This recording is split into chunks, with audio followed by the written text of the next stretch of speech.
Teruskan lagi 122 60. dengan mempersilakan peserta yang memakai nombor 5, iaitu adik Nur Insyirah binti Zulkifli dari Sekolah Kebangsaan Sempang yang akan menyampaikan cerita bertajuk Kisah Si Penggembala Kambing dan Serigala.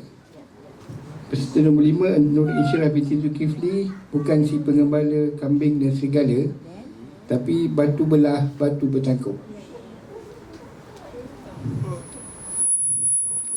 Kurniakanlah dapat melihat wajah si ibu malu dan pekan di dalam mimpi walau sesaat, agar rindu kami terubat. Bunga melor dan bunga pekan tinggal di sebuah kampung yang bernama Batu Belah. Kampung itu dinamakan Batu Belah kerana di situ terdapat seketul batu besar yang seakan terbelah dua. Batu itu dikatakan berpuaka. Pada suatu hari, bapa mereka telah jatuh sakit. Dari hari ke hari, tidak juga sembuh. Walaupun telah banyak pawang dan dukun mengubati penyakitnya. Akhirnya, pada suatu hari, bapa Melor dan Pekan telah menghembuskan nafas yang terakhir. Mereka sangat berduka cita dan menangis esak-esak. Kini, mereka telah menjadi anak yatim dan kehilangan tempat memanja dan bergantung hidup. Sejak kematian suami, Mak Tanjung terpaksa bekerja keras untuk menyara keluarganya. Mak Tanjung mengambil alih tugas mencari nafkah. Setiap hari, dia keluar ke hutan dan sungai mencari rezeki. Sementara Melor tinggal di rumah menjaga adiknya dan membuat kerja-kerja rumah. Melor cekap memasak, menjahit dan mengemas rumah. Pada suatu hari, pagi-pagi lagi Mak Tanjung hendak keluar rumah mencari rezeki. Emak teringin hendak makan telur ikan tembakul. Jadi, emak hendak ke sungai mencarinya.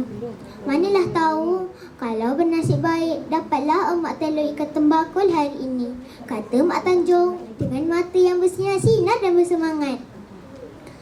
Pekan sangat gembira mendengarnya. Sambil melompat-lompat gembira, Pekan berkata, "Pekan pernah makan telur ikan tembakul, emak. Sedapnya, sedapnya." Mereka sekeluarga melihat telatah Pekan dengan gembira. Sepinggalan emaknya, Melor membuat kerja-kerja rumah seperti biasa. Pekan pula bermain-main di halaman rumah. Tidak lama kemudian, emak mereka pulang. "Nah, ambil telur ikan tembakul ini. Masakkan gulai ya, Melor. Ikannya kamu makanlah berdua. Telurnya tinggalkan untuk emak.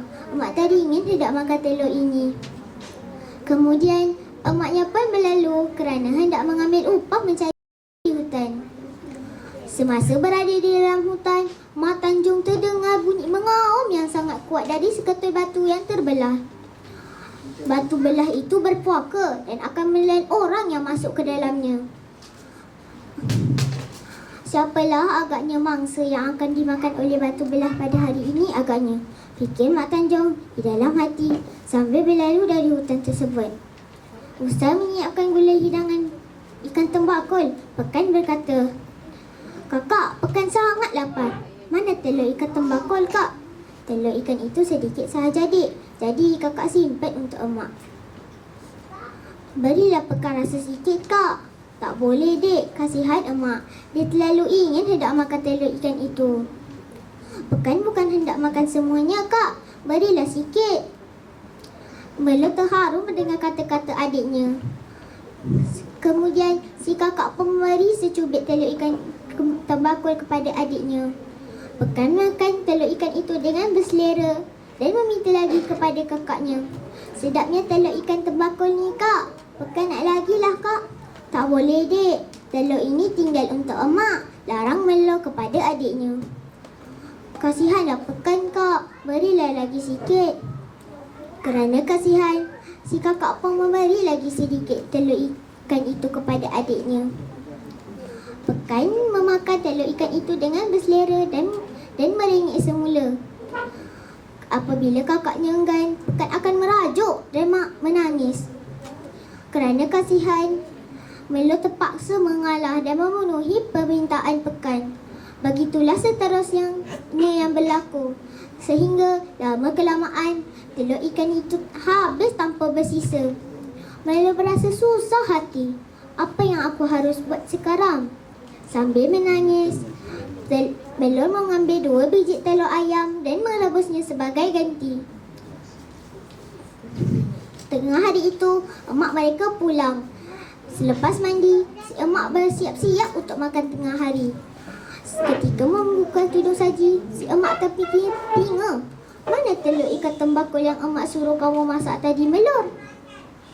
Dengan cemas dan tergagap-gagap, Melur menjawab, telur itu susu dah habis, emak. Sudah habis? Maafkan Melur, emak. Sebenarnya, si Pekan ini yang beria-ia hendak makan telur itu. Puas Melur melarang, tetapi dia merengek-rengek. Kerana kasihan, Melur merikan juga. Sampainya hati kamu berdua. Emak hendak mati. Biarlah batu belah menelan emak. Kerana kamu budak tak sayangkan emak. Kata Mak Tanjung sambil menuju ke hutan. Melur segera mendukung Pekan sambil menangis memanggil emaknya. Emak, tunggu Melur. Melur minta maaf. Biar Melur pergi cari telur ikan tembakau. Nanti Melur masakkan untuk emak. Tidak, Mak tak mau pulang. Mak nak pergi ke batu belah batu bertangkup. Biarlah Mak mati, kata Mak Tanjung. Emak, jangan tinggalkan kami. Pekan hendak menyusu. Tangis Pekan. Mendengar rayuan mereka, si emak berasa kasihan dan berhenti.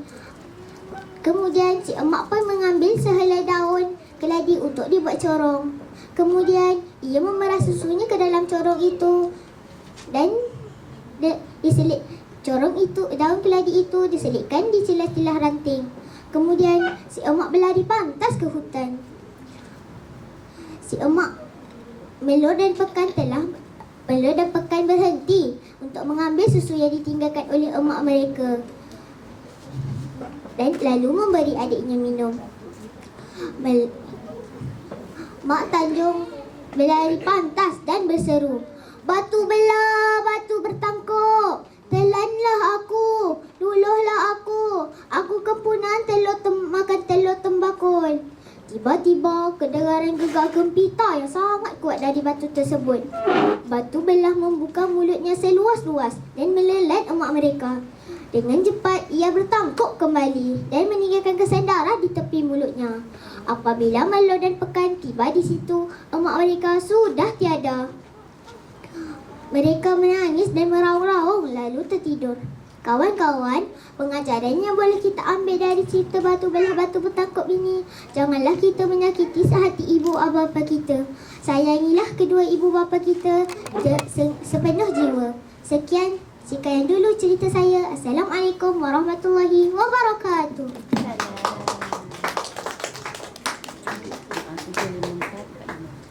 Demikian tadi cerita yang disampaikan oleh adik Nur Insyirah binti Zulkifli dengan tajuk ceritanya Batu Belah Batu Bertangkup.